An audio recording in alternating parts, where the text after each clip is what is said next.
So cool. So we're here with Tony at Boneyard, and Tony's going to talk to us about the barrel-aged brew that he's bringing to the Little Woody Beer Festival. And Tony, tell me, where did you come up with the idea for the bourbon whiskey cask, and tell me a little bit about the process of making the brew for the Little Woody Barrel-Aged Brew Fest coming up September 3 and 4. Sure. Well, actually, we're just a lucky recipient of good timing. We're a young brewery, about 4 months old, and so we knew we wanted to participate in the Little Woody this fall. It's a no-brainer for Ben Brewery. Obviously, I like beer aged in oak as well. It's a fun project and interesting beers. And again, we were just really lucky, right? We started brewing about 4 months ago.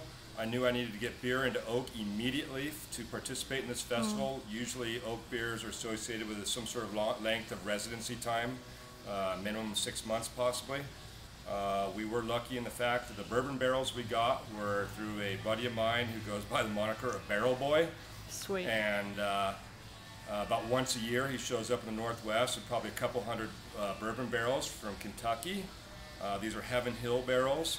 The day they were emptied, Heavenly Hill I suppose, the day they were emptied at the distillery from any length of residency time. This one's from 1997. I have another one from 91 in the other room. He had them here to my brewery about 4 days later, so they did not have time to dry out.